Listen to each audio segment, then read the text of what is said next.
Hey guys, Ethan here from Extreme RC 4x4. Today what I want to show you is how to build the AX10 transmission with my motor forward motor mounts that you can get. These motor mount plates, instead of putting the motor in the low position, you get to set it up like it is on this transmission here.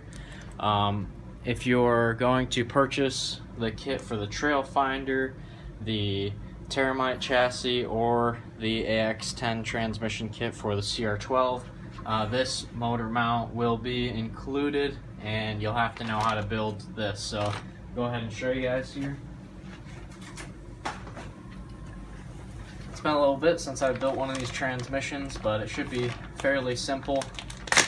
Just an axial 3-gear transmission.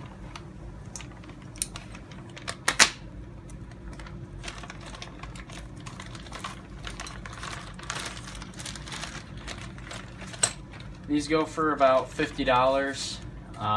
Doesn't really seem to matter what website you buy them on, but I guess I'll show you guys what's in the kit here.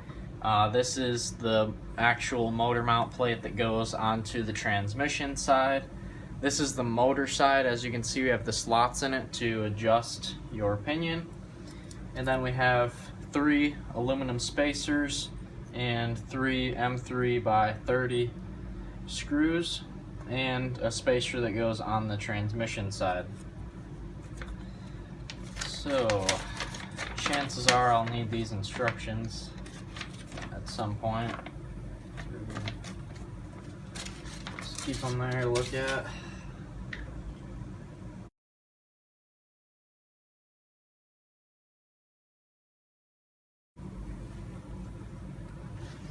Alright, so the first thing I did was I broke everything off of all the parts trees, so we don't have to worry about doing that every couple minutes. Now, what it wants us to start with is this large gear that goes on the bottom of the transmission with the outputs. So these are 2 outputs, one's threaded and one is not.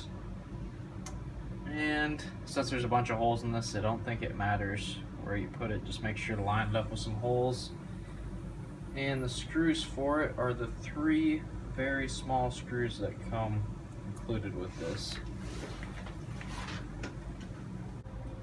Moved you guys in a little bit closer so you can see, but here's the gear we're working with, this gear, and then we have the 2 outputs. Take our 3 small screws,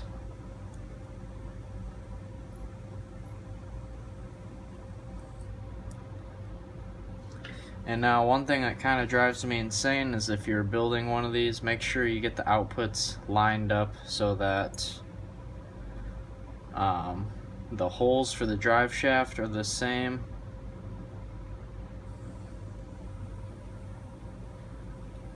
Just like that. So you can see from the top side both holes right there.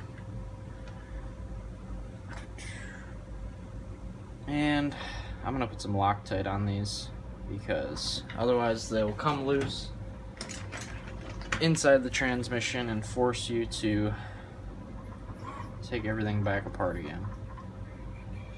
Ask me how I know.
And we'll make sure we get these nice and snug. Alright, so this gear is done. Now the next part let's see, we can get our case ready here. Looks like it wants to start with this half. So I'm gonna go ahead and put the bearings in this first, just so that we can put the shafts in as we go. Pretty simple, just pick the bearings that fit. There's not a lot of the same size bearings in here. And go ahead, I guess I'll put my glove on because putting grease in as I go.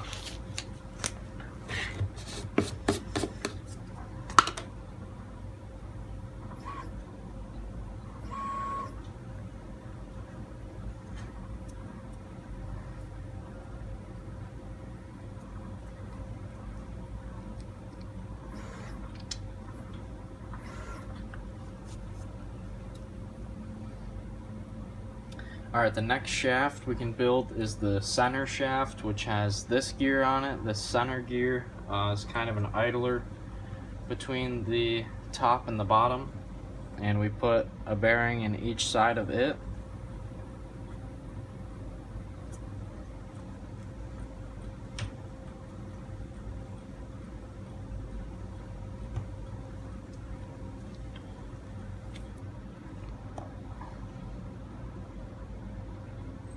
And then we have this just plain old shaft here.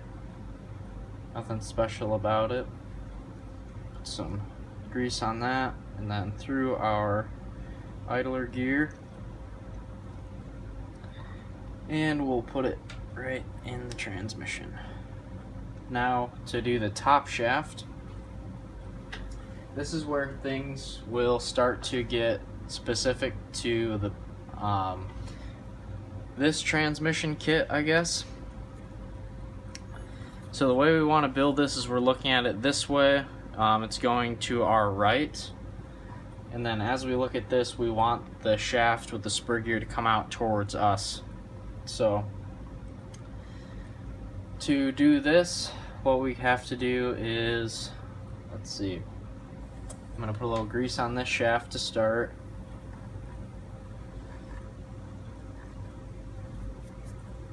This very small pin here goes into the shaft, just like that. And then we have one metal gear here that goes onto the shaft. Which way? This way. So I'll put the long part of the shaft into the gear.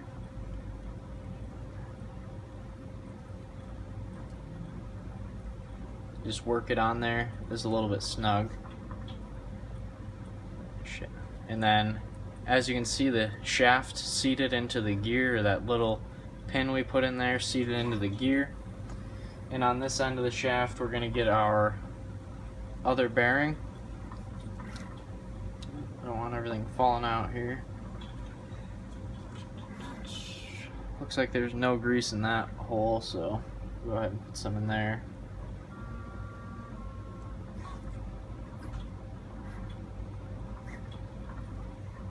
And this other bearing will go on this side of the gear. Fell out of the case.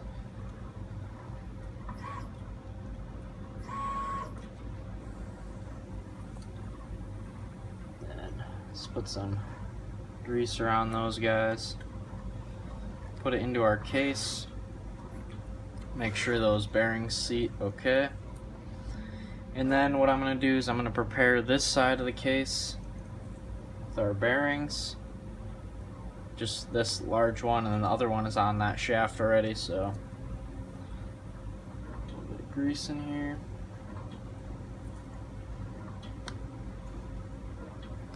And then before we close this all up, now is the time to grease these gears.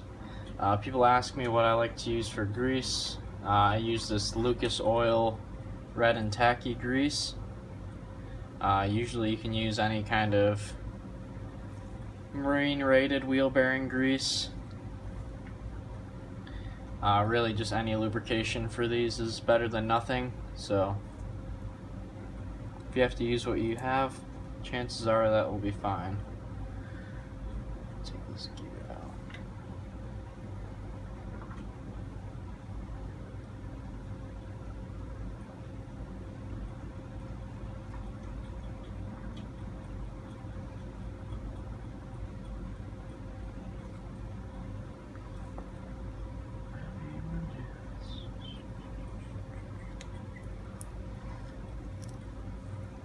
So that should be plenty of lubrication for the inside of this transmission.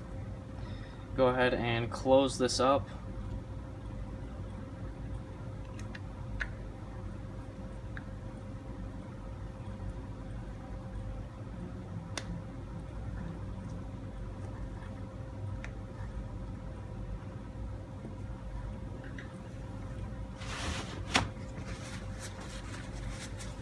So now go ahead and take a look at this. Like I said, guys, we're going to be looking at it like this. So bottom right here, and then it's arching to the right side. That's how we want this to be set up for this motor mount. Now you're not going to need the spur gear cover, this other half of the spur gear cover, or the factory motor mount plate. And what we can do is there's 4 screws that we're going to use to seal up the case, and one of them is shorter. The shorter one goes right here where we don't have, see, these 3 right here are gonna all go into this motor plate. This one just gets a lock nut.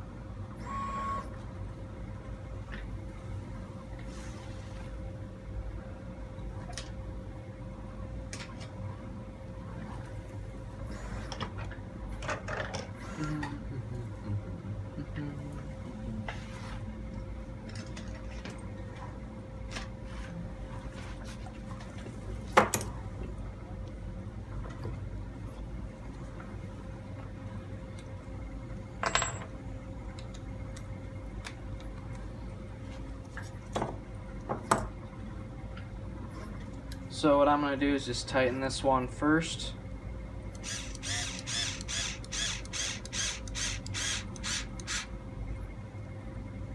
Don't want to get too snug, of course, before everything else is put back together. And then our motor mount plate will go on like this, so towards the opposite side. And now is what the spacer is for. We take this spacer and we set it on here. As you can see, it aligns with all those holes. We'll put our screws in through the printed spacer.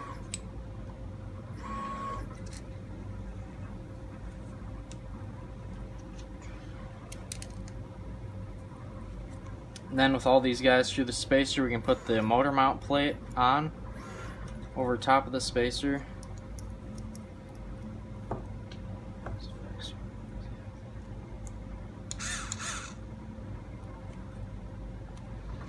Get all of our screws started.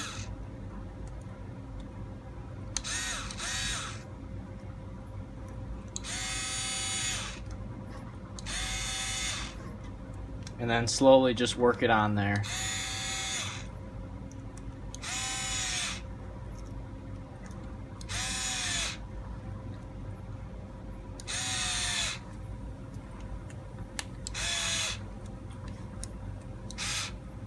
Alright, so that is on there now. I'm going to go ahead and clean up the transmission since it is completely, almost completely sealed now.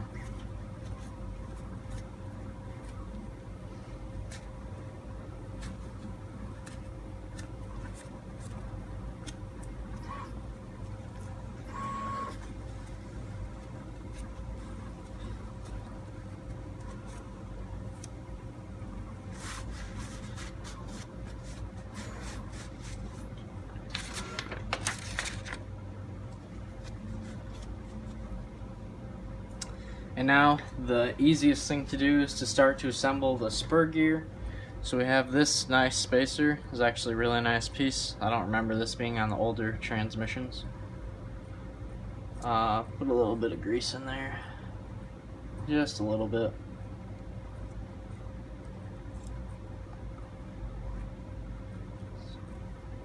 Now that we have this in, looks like we put one of our washers on. And then we put this guy right here, huh?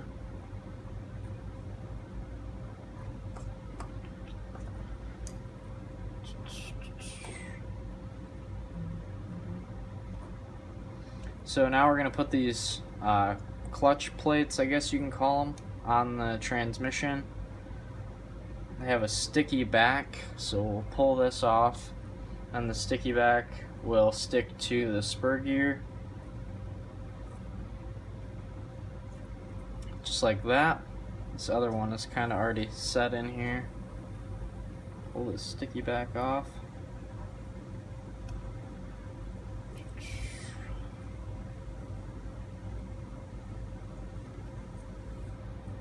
So now that we got these clutch pieces stuck on there, well, we'll put this on after the washer. And then we have this black spacer that goes in the center to keep the spur gear centered. Our other washer on the other side.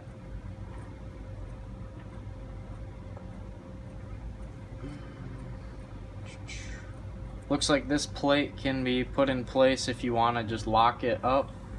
I do like having the slip clutch in place, just because it's nice to have. So washer, spring, and then the nut that goes on there.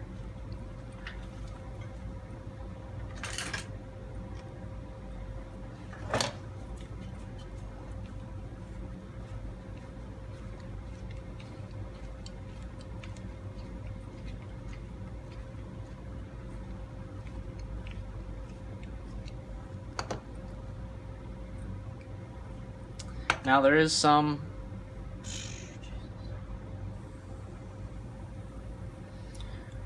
I know that you can find the spec on how tight you make this, snug it all the way down and then back it off a certain amount, but I like to just go until there's a couple threads, maybe just one thread showing on there. You can adjust it as you drive. If it's slipping too much, you can tighten it, and if you're finding it's not slipping at all, you can loosen it. I like just having it there just as a little safety. So now we can spin it, make sure everything feels like it's spinning freely. If you do catch any hiccups, some of that might be just manufacturing imperfections or the grease getting worked through there. So feels good to me.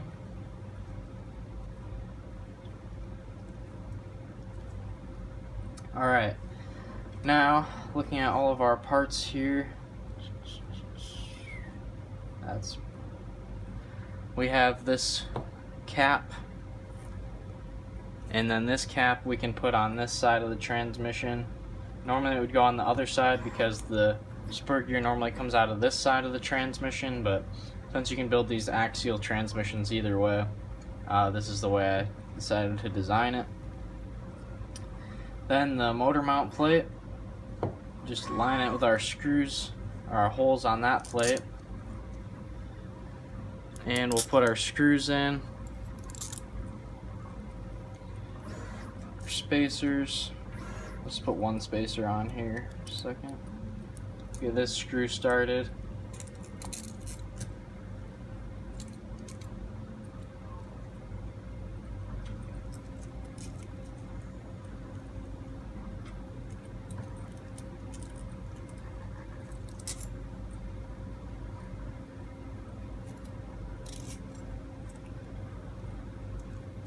And now that we got them all started, we can tighten it down.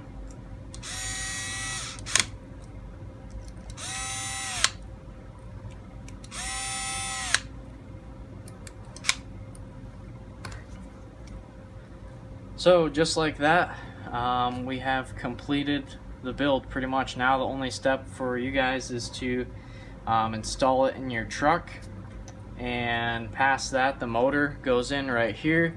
You have access to the slots for the motor mount screws through here, and it's complete transmission. Basically the benefit, or the reason I designed it like this, is so that I can drop the transmission lower in the chassis and have the motor not interfere with any of the chassis parts, and to make the transmission narrower. Just to make it work for my specific applications. That's what this whole motor mount system is for. The chances are you guys are watching this video. If you have purchased one of the products, you're interested in one of them that requires making this modification. It's really easy, nothing permanent. You can always switch it back to a standard transmission if you'd like, but I just thought I'd make this video to show you guys how it's all done. I guess the nice thing about purchasing this transmission kit is you also get this pinion gear. I didn't know came in there, but that's nice to have. This is a really large 13 tooth, not large, but around this backside. So yeah, I think that's pretty much all, guys. All these extra parts in here, I don't think I missed anything. I just think they're parts of doing the rest of the axial spur gear cover and stuff like that. Yep, looks like we got them all, guys. Alright, well, thank you very much for watching. Please like, comment, and subscribe, and I'll see you guys in the next video.